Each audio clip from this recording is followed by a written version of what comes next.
अस्सलाम वालेकुम। नया दौर के साथ मैं हूं सबीउल हसनैन। आज सुप्रीम कोर्ट में चीफ जस्टिस काजी फ़ैज़ा की सरबराही में 3 रुकनी बेंच ने इलेक्शन के दौरान जो मुबैना मैसिव रिगिंग हुई है उस पटिशन पर समाअत की है। समाअत के दौरान जो दरख्वास्त गुजार थे फॉर्मर मिलिट्री ऑफिसर थे ब्रिगेडियर अली ख़ान, उनके कंडक्ट पे बात हुई। तहरीक इंसाफ के रहनुमा हैं शौकत बसरा, जो कि जिनको कोई नोटिस भी जारी नहीं किया गया था और उनका बज़ाहिर कोई इस मामले से ताल्लुक़ भी नहीं है इस पटिशन से, उनके कंडक्ट पे बात हुई। और इसके साथ साथ मीडिया के कंडक्ट पे बात नहीं हुई तो सिर्फ रिगिंग पे कोई बात नहीं हुई। मेरे साथ मौजूद है सीनियर सहाफ़ी हसात मलिक, इनसे चलकर बात करते हैं कि हसात मलिक साहब ये बताएं, सबसे पहले तो बहुत शुक्रिया मुझे ज्वाइन करने का। ये बताएं कि डिसमिस हो गई है दरख्वास्त, रिगिंग का मामला था, दरख्वास्त डिसमिस हो गई है और हमने देखा कि आगे इलेक्शन ट्रिब्यूनल में भी केसेस आने हैं और इलेक्शन मैटर्स काफ़ी अदालतों में चल भी रहे हैं, तो डिसमिस जो हुई है दरख्वास्त, इसका क्या इम्पैक्ट होगा? देखिए, ऐसा जो इम्पैक्ट नहीं होगा, सिर्फ एक हेडलाइन लगेगी कि सुप्रीम कोर्ट ने धांधली के इलेक्शन में धांधली और इलेक्शन को कलअदम करार देने के हवाले से दरख्वास्त रिजेक्ट कर दी है। हाँ, रिमार्क्स नहीं दिए, धांधली का वर्ड तक इस्तेमाल नहीं हुआ ड्यूरिंग द हियरिंग। सब कुछ हुआ। सुप्रीम कोर्ट के रिपोर्टर्स के कंडक्ट यानी कोर्ट रिपोर्टिंग पे बात हुई कि जी एक चीज़ जो है वो हफ्ते वाले दिन जो गलत खबर चली उस पर बताया जा रहा है कि उस पर चीफ जस्टिस जो है वो बड़े अपसेट हैं। इसके अलावा जो है वो शौकत बसरा जो पीटीआई के कैंडिडेट हैं, मेरा ख्याल है कि पीटीआई को भी जो मसला आ रहा है कि वहाँ कोई कोऑर्डिनेटेड एफर्ट नहीं हो रही, हर कैंडिडेट अपने अपने खाते अपने अपने हिसाब से चल रहा है। और शौकत बसरा जो आज बेंच में पेश हुई है इस केस में, बजाय इसके कि वो लीगल आर्गूमेंट करते, वो कुरान पाक ले आए। मेरा ख्याल है कि वो गैर मुनासिब उनका कंडक्ट था। इन ऐसे मामलात से वैसे ही जजेस ऑफेंड हो जाते हैं जो इस तरह की चीज़ें आप करते हैं। तो शौकत बसरा साहब बजाय इसके कि वो टू द पॉइंट कहते हैं कि जी धांधली हुई है, फॉर्म 45 का मामला। खैर, दूसरी तरफ हम ये भी देखते हैं कि पाकिस्तान में जब किसी अदलिया जजेस ने कुछ काम करना होता है तो वो उसका कोई जवाब ले लेते हैं।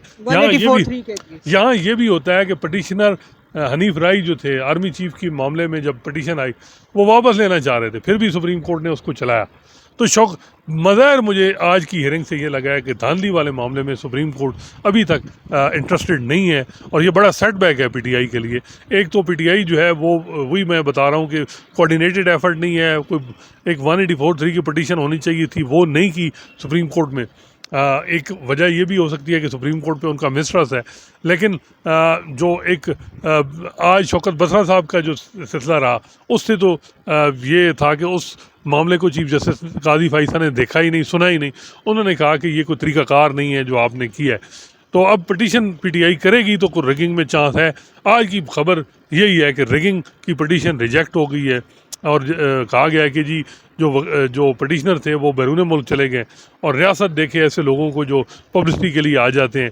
तो बस ये भी देखें कि क्या कोई कॉन्स्पिरेसी तो नहीं है। अब ये कॉन्स्पिरेसी देखें, हर मामले में बोनफ, यहाँ तो महमूद अख्तर नकवी जो हैं वो पटिशनें करते थे, उनके कई जो है वो रिपोर्टेड जजमेंट भी हैं जो हैबिचुअल पटिशनर पे भी हो जाती हैं चीज़ें। जब कोई जजेस करना चाहें किसी मामले में तो वो जवाब ले सकते हैं, अगर किसी चीज़ में नया करना चाहें तो वो लीगलिटीज़ फॉर्मेलिटीज़ इनमें पढ़ते हैं। और मुझे ये लग रहा है कि धांधली वाले केस में आज रेड सिग्नल मिला है सुप्रीम कोर्ट से। धांधली वाला प्रोब नहीं करने जा रही सुप्रीम कोर्ट और ये बहुत बड़ी कामयाबी है पीडीएम गवर्नमेंट पीडीएम 2 की जो बनने जा रही है। और इसके अलावा और वो हल्के जो पीटीआई को नहीं चाहते कि वो आएँ, तो अब तक की यही सूरत हाल है। अमूमन सोचा ये समझा जा रहा था कि कमिश्नर के एक इल्ज़ामात हैं बेसलेस, उसके बाद सुप्रीम कोर्ट उस पर कोई सो मोटो लेगी, सुप्रीम कोर्ट इसको देखेगी, लेकिन सुप्रीम कोर्ट ने खामोशी इख्तियार की। आज भी कमिश्नर वाले मामले में चीफ जस्टिस काजी फ़ैज़ा ने कोई वर्ड नहीं कहा, कोई बात नहीं की। तो उन्होंने वजाहत तो ये मुझे समझ नहीं आ रही कि ये पटिशन लगाने का मकसद क्या था। अच्छा, ये जो आपने बात की तहरीक इंसाफ की तरफ से कोई दरख्वास्त नहीं, मैं भी उस पर एक टेक्निकल वजह ये भी है कि जब तमाम उम्मीदवार जो थे वो आज़ाद हैसियत से खड़े हुए थे, लेकिन इलेक्शन सिंबल का जो केस था वो तहरीक इंसाफ के ख़िलाफ़ गया था। आप क्या समझते हैं, ये एक बैलेंसिंग एक्ट की अपॉर्चुनिटी नहीं थी सुप्रीम कोर्ट के लिए अगर रिगिंग के मामले को देखा जाता तो? नहीं, बैलेंसिंग नहीं, लीगली एक मामला है, इल्ज़ामात हैं बड़े सीरियस किस्म के फॉर्म 45 के तहत लोगों के रिज़ल्ट, और ये वो जीते हुए कैंडिडेट नहीं, जो हारे हुए कैंडिडेट हैं, चाहे वो TLP के हैं, जमात इस्लामी के हैं, कोई आज़ाद है, वो भी कह रहे हैं कि हमारे जो फॉर्म 45 हैं उनके तहत भी PTI जीती हुई है। लेकिन सुप्रीम कोर्ट के जो है उस मामले को अभी तक उनके सामने एक तो ये वो है कि जी PTI आई नहीं है, तो वो क्यों सो मोटो लें। अब PTI क्या वो कोई 184(3) की पिटीशन करेगी, ये देखना है। वो करेगी भी तो मेरा नहीं ख्याल कि उनको कोई रिलीफ मिले। इस वक्त बड़ा मिसाली किस्म का एक हम देख रहे हैं कि एक रिलेशनशिप भी है election commission supreme court executive. किसी मामले में भी हम अब देखें तो कोई इख्तलाफ चीफ जस्टिस काजी फैसला के दौर में नहीं आया, इन तीनों के दरमियान को बहुत बड़ा नहीं आया। तो ये PTI को आज जो ये मिलिट्री ऑफिसर की जो पिटीशन थी, हमें भी पता था कि ये पिटीशनर जो है मे बी कोई इनकी लोकल स्टैंडर्ड क्या है ये वो, लेकिन एक लोगों को ये उम्मीद थी कि क्या पता है इसको बुनियाद बना के मामला देखा जाए, तो मामला देखा नहीं है। एक तो ये है कि बेंच वही बेंच है जिसने 13 जनवरी का आर्डर किया, जिसने PTI के इंट्रा पार्टी इलेक्शन भी इलीगल डिक्लेयर किए। तो जो आज की मैसेज है वो तो बड़ा क्लियर चला गया। अब आगे देखना है कि क्या होता है। मुझे तो ये लग रहा है कि जो है वो शोर डाला जाएगा रिगिंग का ये वो, लेकिन पाकिस्तान में दो जो हैं, अगर इदारा तो हम नहीं कह सकते, ये दो कुव्वतें, इस्टेब्लिशमेंट और अदलिया, ये अगर किसी मामले में एक पेज पे हो तो वो काम हो जाता है, अगर ना करना हो तो वो फिर नहीं होता। जो सेम पेज की कहानी है ये पार्लियामेंट के लिए ख़तरनाक नहीं होती है? माजी में तो जो पार्लियामेंट भी मारदे वजूद में आ रही है वो भी पार्लियामेंट भी एक पेज पे है, इस वक्त एक पेज ही है, नई पेज उस पेज पे तो वो PTI है। उस पे आज वो चीफ जस्टिस का था कि इदारों का ख्याल रखें, इदारों को तबाह ना करें, तो ये बात तो थी। अच्छा, एक और लेकिन बात ये है कि मसला ये है कि जब चीफ जस्टिस काजी फैसला ख़त लिखते थे, सब कुछ होता था चीफ जस्टिस के ख़िलाफ़, और वो हम रिपोर्ट करते थे, तो उनके जो मुखालफिन थे वो कहते थे ये इदारों को तबाह किया जा रहा है। उमर अता बंदयाल, साकिब निसार भी कहते थे कि ये जस्टिस काजी फैसला इदारों की पॉलिसी पे, इदारा जो की पॉलिसी बनाता है उससे हट के ये अपना एक रोल। तो ये हर दौर में जब चीफ जस्टिस बनता है तो उसको इदारों की याद आ जाती है, जब जज होता है तो वो इदारे भूल जाते हैं, उन पर इल्ज़ाम लगता है कि ये इदारों का ख्याल नहीं रखता। अच्छा अजनाब साहब, ये बताएं कि जो सुप्रीम कोर्ट के रिपोर्टर्स हैं उनसे चीफ जस्टिस को क्या मसला है? क्योंकि हमने देखा कि ये कोई पहली दफ़ा नहीं है, ये तो एक रूटीन बन गई है कि कोर्ट रिपोर्टिंग पे जो है तो बात की जाती है। अब जजेस बैठ के सहाफ़ियों को बताएंगे कि आपने सहाफ़त कैसे करनी है। देखें, ये बड़ी अनफॉर्चुनेट है कि ये वही कोर्ट रिपोर्टर हैं तकरीबन जो 2019 से वही चीज़ें रिपोर्ट कर रहे हैं। जब जस्टिस काजी फैसला के लेटर पब्लिक किए जाते थे तो हमें कहा जाता था कि ये भी कोई रिपोर्टिंग नहीं है, कहाँ से आया है, कहाँ सोर्स है आपका, ये है वो है। पिटीशन जस्टिस काजी फैसला की दायर होती थी तो हम उसकी खबर लग जाती थी।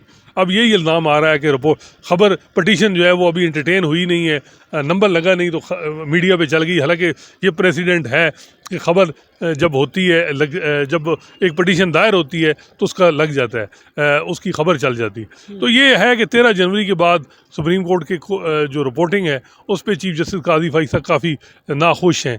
जनावाला केस में भी उन्होंने 10-12 मिनट का ये लेक्चर दिया कि मीडिया की पॉलिसी, मीडिया का तरीक़ाकार। देखें, इस दफ़ा जो मुझे लग रहा है कि ये खबर क्या थी, खबर ये थी कि जनवरी हफ्ते वाले दिन जी इजलास हुआ है जजेस के दरमियान, और वहाँ ये हुआ है कि सो मोटो लेना है या नहीं लेना। ये खबर जो है ये मेरा ख्याल है कि कुछ जर्नलिस्ट जो हैं वो यूज़ हो गए हैं, वो जर्नलिस्ट यूज़ हो गए हैं। जर्नलिस्ट अमूमन यूज़ हो जाते हैं, ठीक है। अब ये कहा जा रहा है कि जी वो बात हो गई, बात आ गई, चली गई। हम सब ने, बल्कि मैंने अपनी ख़बर में लिखा था कि कोई फुल कोर्ट मीटिंग नहीं हुई, लेकिन मैं अपनी ख़बर पे कायम हूँ कि कुछ जजेस ने जो है ये सजेशन दी थी कि लार्जर बेंच बनाया जाए और चीफ जस्टिस काजी फैसला और लार्जर बेंच का हिस्सा ना हो, ये हो। लेकिन उसके बाद जो है मीडिया टाक चीफ जस्टिस काजी फैसला ने कर दी, उन्होंने नहीं लिया सो मोटो, वो अलहदा बात है। लेकिन ये है कि जी बिल्कुल जजेस ने आपस में कोई बात ही, मुझे नहीं पता कि बात करने का व्हाट्सएप पे की हो या वैसे की हो, जो मुशावरत है वो जजेस ने आपस में की है। मे बी अब चीफ जस्टिस काजी फैसला उस मुशावरत, देखें अब इस वक्त कमेटी है, चीफ जस्टिस अकेले नहीं है जो फैसले करते हैं, मुशावरत हुई है, 2 जजेस और भी हैं, लार्जर बेंच की सजेशन भी आई है कुछ जजेस की तरफ से। तो ये बात नहीं है कि ये बात हुई नहीं है, बिल्कुल सिरे से हुई ही नहीं। अब ये कोई बात हो भी गई है तो गैर ज़रूरी तौर पे आज 10 मिनट लगा दिए गए हैं। देखें, बात यह है कि जर्नलिस्ट का, कोर्ट रिपोर्टर कोई जो है वो आइडियल नहीं होती, लेकिन ये क्यों अब जब चीफ जस्टिस बनता है कोई भी जज तो उसको मीडिया के कंडक्ट पे शिकायत आ जाती हैं। ये वही मीडिया है जब आपने एक कुछ सहाफ़ी गए और आपने उस पर 100 मोटो लेके कहा कि इनकी प्रोटेक्शन के लिए भी बात करते हैं, ठीक है। तो ये मीडिया में मेरा ख्याल है नहीं, अपने भी कंडक्ट जजेस को भी अपने बेहतर करने होंगे, वकीलों के साथ रवैया भी ठीक करना होगा, इस पे भी बड़ी बात होती है। सुप्रीम कोर्ट बार को भी अपने मामला ठीक करने होंगे। क्या सुप्रीम कोर्ट बार का सदर जब सदर बने उसको पैसे लेके, फीस लेके केसेस करने चाहिए, प्रो बोनो के अलावा पेश होना चाहिए? इलेक्शन मैटर में शहजाद शौकत साहब अब मीडिया की बात कर रहे हैं, ये जब से इलेक्शन पिटीशन आई और वो इलेक्शन पिटीशन पे कितनी दफ़ा शहजाद शौकत साहब ने रिलीफ दी और कितनी जल्दी उनके केस लग जाते थे, फिर ये बातें होंगी। अब देखें, इकराम चौधरी साहब बड़े सीनियर वकील हैं, उनको भी उस दिन चीफ जस्टिस काजी फैसल ने झाड़ पिलाई। मेरा ख्याल है उस पर मैंने देखा है बार कोई खुश नहीं है। चीफ जस्टिस देखें, इकराम चौधरी साहब जो हैं उनकी बड़ी रिस्पेक्ट है और वो एक ऐसे सदमे से गुजरे हैं, मेरा ख्याल है अल्लाह किसी को भी वो सदमा ना दे। बिल्कुल ऐसा वो उनका जवान बेटा एक्सीडेंट में उनकी डेथ हो गई। वो वैसे ही ऐसे लोग जो हैं उनके साथ आप जो है वो एक शफकत से पेश आते हैं, और चीफ जस्टिस काजी फैसल साहब का जो उस दिन जो उनके साथ रवैया था उसको लोगों ने पसंद नहीं किया। तो ये जब मीडिया की बात होगी तो फिर अपना भी रवैया ठीक करें, ये भी बड़ा ज़रूरी है। अच्छा, एक दूसरे टॉपिक की तरफ आते हैं। जस्टिस सरदार तारिक मसूद रिटायर होने जा रहे हैं, तो सुप्रीम कोर्ट में आने वाला जज कौन होगा? किसको रिकमेंड किया है चीफ जस्टिस काजी फैसल? देखें, वो तो आपका ट्वीट वो तो रिटायर हो रहे हैं। 3 जज सीटें खाली हैं। नईम अफगान बलूचिस्तान हाई कोर्ट के चीफ जस्टिस, उनको लाया जा रहा है। 23 तारीख मीटिंग है और नईम अफगान होंगे। बज़ाहिर ये लग रहा है कि सुप्रीम जुडिशल कौंसल अब में जो कार्रवाई थी कि जी क्या सुप्रीम जुडिशल कौंसल जो मज़ाहिर नकवी वाले मामले में कुछ अपना कार्रवाई करेगी या मामला एडजर्न हो जाएगा, तो अब सरदार तारिक भी रिटायर हो रहे हैं, अमीर भट्टी भी रिटायर हो रहे हैं, लाहौर हाई कोर्ट के चीफ जस्टिस, वो भी, और फिर नईम अफगान को भी ऊपर लाया जा रहा है। तो 10 मार्च तक सुप्रीम जुडिशल कौंसल में 3 मेंबरान चेंज हो जाए, सही, बल्कि 4 हो जाएंगे, 3 हो जाएंगे ना। सरदार साहब की जगह मुनीब अख्तर आ जाएंगे, 2 चीफ जस्टिस हाई कोर्ट के वो भी चेंज हो जाएंगे। तो ये वो सारी चीज़ें हैं कि नईम अफगान, देखें एक बात तो बड़ी वाज़ेह हो गई है, हम ख्याल वाला जो कंसेप्ट है वो अभी भी जारी है। हम ख्याल जज नहीं होगा तो वो सुप्रीम कोर्ट नहीं लाया जाएगा। इस वक्त सीनियरिटी की बुनियाद पे जो ऊपर जज लाए गए हैं, वो उसकी वजह ये भी है कि उनको दूसरे कैंप ने, सुप्रीम कोर्ट के दूसरे धड़े ने इग्नोर किया और मौजूदा कैंप ने उनको ऑन किया, तो उनको लाया गया। लेकिन एक बात ये भी है कि इस वक्त बलूचिस्तान हाई कोर्ट में बलूचिस्तान के 3 जजेस सुप्रीम कोर्ट में काम करेंगे।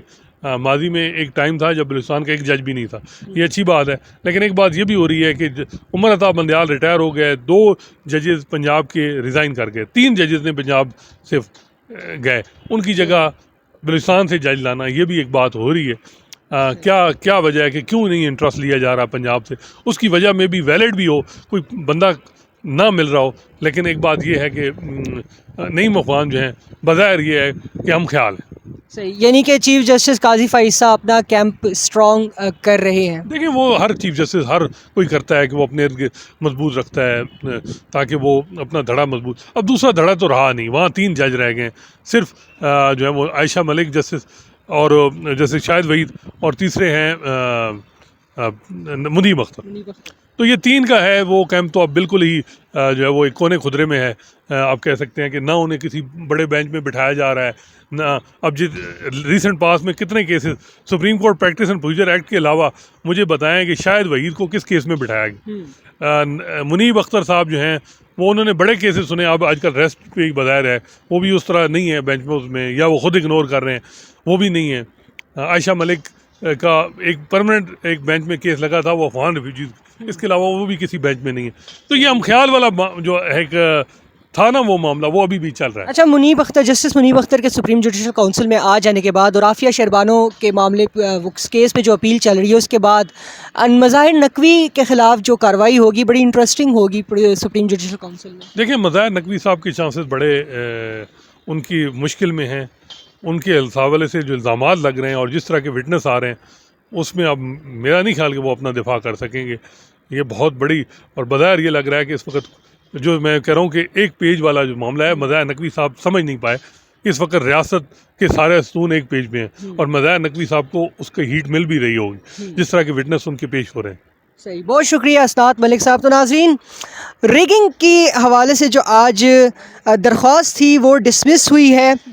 दरख्वास्त गुजार पर जुर्माना भी आयद किया गया है 5 लाख का। कंडक्ट पे बात की गई शौकत बसरा के जो पीटीआई के रहनुमा हैं, इसके अलावा पटिशनर के कंडक्ट पे बात की गई और मीडिया के कंडक्ट पे बात की गई नहीं की गई, तो सिर्फ रिगिंग पे बात नहीं की गई। फ़िलवक्त के लिए इतना ही। अल्लाह हाफ़िज़।